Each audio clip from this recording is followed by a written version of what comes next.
নমস্কার বন্ধুরা, শুভ সকাল। সৌমি ব্লগ অ্যান্ড কিচেনে আবারও সবাইকে স্বাগত আর অনেক অনেক ভালোবাসা। তোমরা সবাই কেমন আছো? আশা করি সবাই খুব ভালো আছো। আমিও তোমাদের ভালোবাসায় খুব ভালো আছি। আজকে আবারও চলে এলাম আরও একটা রেসিপি তোমাদের সাথে শেয়ার করতে। অল্প তেল মশলায় সুস্বাদু ও স্বাস্থ্যকর একটি রেসিপি, ডিম দিয়ে লাউ দিয়ে রেসিপি। এই রেসিপিটা গরম ভাতের সাথে খেতে খুব ভালো লাগে। চলো তাহলে বন্ধুরা, তোমরা দেখতে থাকো রেসিপিটা বানাতে আমার কী কী উপকরণ লাগছে আর আমি কিভাবে বানাচ্ছি। দেখো, এখানে লাউ আমি কেটে নিয়েছি, এইভাবে একটু সরু সরু করে লাউগুলো কেটে নিয়েছি। এইদিকে দেখো, দুটো মিডিয়াম সাইজ আলু এইরকম ডুমো ডুমো করে কেটে নিয়েছি, আর একটা ছোটো সাইজ টমেটো এরকম ছোটো ছোটো করে কুচি করে নিয়েছি। আর এখানে দেখো 3টে ডিম নিয়েছি। এবার ডিমগুলো আমি ভেঙে নেব। বন্ধুরা, লাউ দিয়ে অনেক রকম রেসিপি বানানো যায়। লাউ চিংড়ি, বড়ি দিয়ে লাউ, অনেক রকম রেসিপি বানানো যায়। এই ডিম দিয়ে লাউ দিয়ে রেসিপি তোমরা যদি কোনোদিন না খেয়ে থাকো, তাহলে বন্ধুরা একবার হলেও ট্রাই করে দেখো, খেতে ভীষণ ভালো হয়।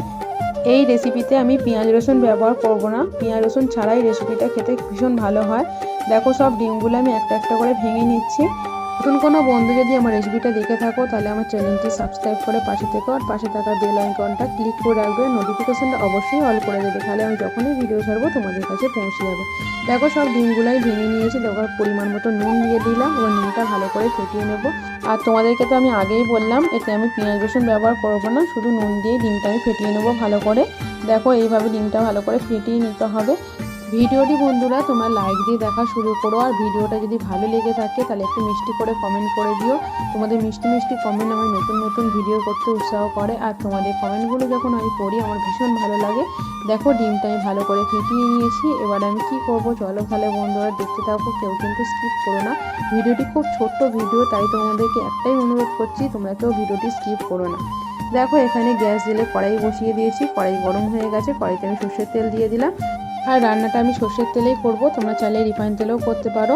আর সর্ষের তেলে রান্না করলে বেশি টেস্ট হয়, তাই জন্য সর্ষের তেলেই রান্নাটা আমি করছি। দেখো, তেল গরম হয়ে গেছে, গরম তেলের মধ্যে ফেটিয়ে রাখা ডিমটা দিয়ে দিলাম। এবার ডিমটা ভালো করে ভেজে নেব। ডিমটা অবশ্যই ঝুড়ো ঝুড়ো করে আমি ভাজবো। দেখো, এইভাবে ডিমটা আমি ভেজে নেব। আর এইভাবে ঝুড়ো ঝুড়ো করে ডিম ভেজে আর এই লাউ দিয়ে রান্না করলে খুব ভালো লাগে খেতে, গরম ভাতের সাথে আর কিছুই লাগে না। তোমরা বন্ধুরা একবার ট্রাই করে দেখো, তোমাদের ভীষণ ভালো লাগবে। ভালোবেসে পাশে থেকে সাপোর্ট করার জন্য সবাইকে অনেক অনেক ভালোবাসা। তোমরা এইভাবে ভালোবেসে পাশে থেকো, আমিও তোমাদের পাশে সবসময় আছি। দেখো, ডিমটা ঝুড়ো ঝুড়ো করে ভাজা হয়ে গেছে, খুব বেশি ঝুড়ো ঝুড়ো করিনি। দেখো, ডিমটা আমি একটা বাটিতে তুলে নিচ্ছি। আর খুব বেশি ঝুড়ো ঝুড়ো করলে খেতে ভালো লাগবে না, এরকম রাখলে বেশি ভালো লাগবে খেতে। দেখো, ডিমটা আমি একটা বাটিতে তুলে নিয়েছি। কড়াইতে দেখো আবার সর্ষের তেল দিয়ে দিলাম। তেল গরম হয়ে গেছে, এবার কিছু ফোড়ন দিয়ে দেবো আমি। দেখো, 3টে তেজপাতা ফোড়ন দিয়ে দিচ্ছি। দেখো, 3টে তেজপাতা দিয়ে দিলাম, আর 2টো শুকনো লঙ্কা দিলাম। তেজপাতা শুকনো লঙ্কাটা দেখো ভাজা ভাজা হয়ে গেছে, এবার আমি 5 ফোড়ন দিয়ে দেবো। দেখো, আমি 5 ফোড়ন দিয়ে দিলাম। এবার 5 ফোড়ন তেজপাতা শুকনো লঙ্কাটা আর একটু ভালো করে ভেজে নেব। দেখো, 5 ফোড়ন তেজপাতা শুকনো লঙ্কাটা ভালো করে ভাজা হয়ে গেছে, খুব সুন্দর একটা ফ্লেভার আসছে। এবার কেটে রাখা আলুগুলো দিয়ে দিচ্ছি।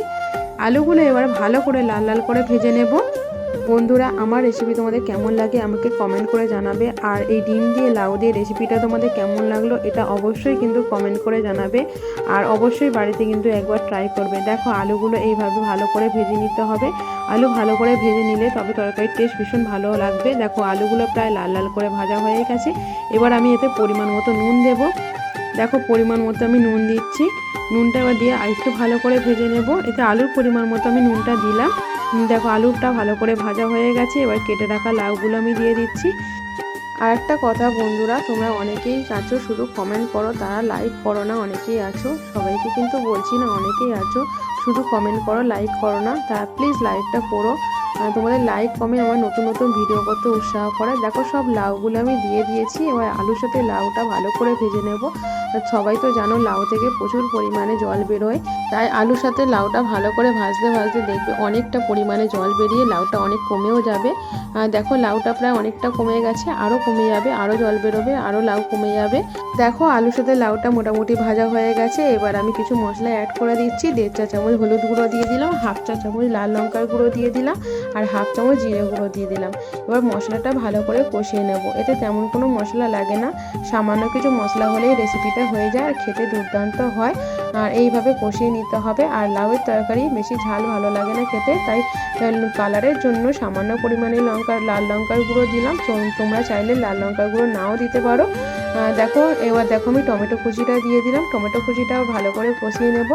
আর টমেটোটা তোমরা স্কিপ করতে পারো, টমেটো নাও দিতে পারো। আমি ডিম দিয়ে রান্না করছি বলে একটু টমেটো দিলাম। এবার দেখো পরিমাণ মতো আমি নুন দিয়ে দিলাম।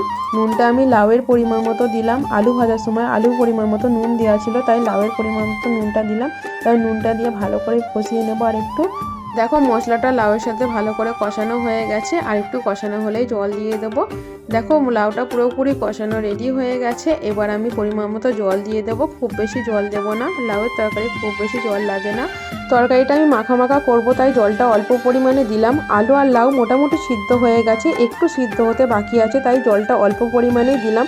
দেখো জলটা দিয়ে তরকারিটা ভালো করে নেড়ে ছেড়ে দিলাম। আর দেখো তরকারিটা ফুটে গেছে। এবার আমি ভেজে রাখা ডিমগুলো দিয়ে দেবো। দেখো ডিমগুলো আমি দিয়ে দিলাম। এবার ডিমগুলো তরকারির সাথে ভালো করে নেড়ে ছেড়ে দেবো।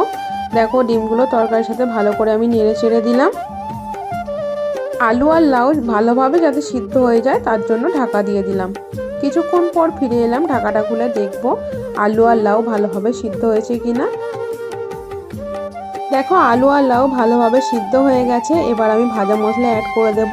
গোটা জিরে, গোটা ধনে, শুকনো লঙ্কা আর তেজপাতা শুকনো খোলায় ভেজে গুঁড়ো করা সেই ভাজা মশলাটা আমি হাফ চামচ দিয়ে দিলাম। এবার মশলাটা ভালো করে তরকারির সাথে মিশিয়ে দেব। দেখো মশলাটা ভালো করে তরকারির সাথে মিশিয়ে দিলাম।